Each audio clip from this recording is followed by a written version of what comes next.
ఆదాం న్యూస్కి స్వాగతం. ఈరోజు ముఖ్యాంశాలు. డయేరియా నిజం కాదు, ఖండించిన గ్రామ పంచాయతీ సెక్రటరీ దీప్తి. కృష్ణా జిల్లా గన్నవరం నియోజకవర్గం ఉంగటూరు మండలం పెద ఆవుటపల్లి గ్రామంలో 4 రోజుల నుంచి వచ్చే వార్తలలో డయేరియా విషజ్వరాలు ఉన్నాయన్న మాటలు నిజం కాదని గ్రామ పంచాయతీ కార్యదర్శి దీప్తి అన్నారు. పేద ఆవుటపల్లి గ్రామంలో వైరల్ ఫీవర్స్ మాత్రమే అతి తక్కువ మందికి ఉన్నాయి. ఇద్దరికి మాత్రం టైఫాయిడ్ జ్వరాలు ఉన్నాయి.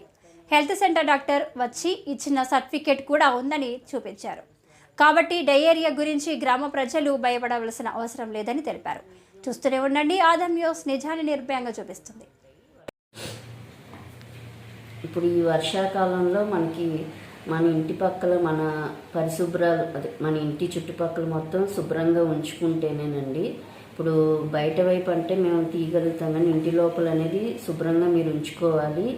ఈ టైంలో తగిన జాగ్రత్తలు తీసుకుంటేనే ఫీవర్స్ కానీ ఏం రాకుండా ఉంటాయి. కాబట్టి మీరు ఇంటి పరిసరాలను శుభ్రంగా పెట్టుకోండి. బయట కూడా చెత్త అనేది ఎక్కడ పడితే అక్కడ రోడ్డు మీద వేయకుండా కొంచెం ఒక కనిపించిన ప్లేస్లో అలా వేసుకోండి. అలా రోడ్డు మీదకి పడేయబాకండి. చెత్తను కూడా కొంచెం నీట్గా ఉంచుకుంటే ఫీవర్ కేసెస్ అనేవి రాకుండా ఉంటాయి. వర్షాకాలం కాబట్టి తగిన జాగ్రత్తలు తీసుకోండి.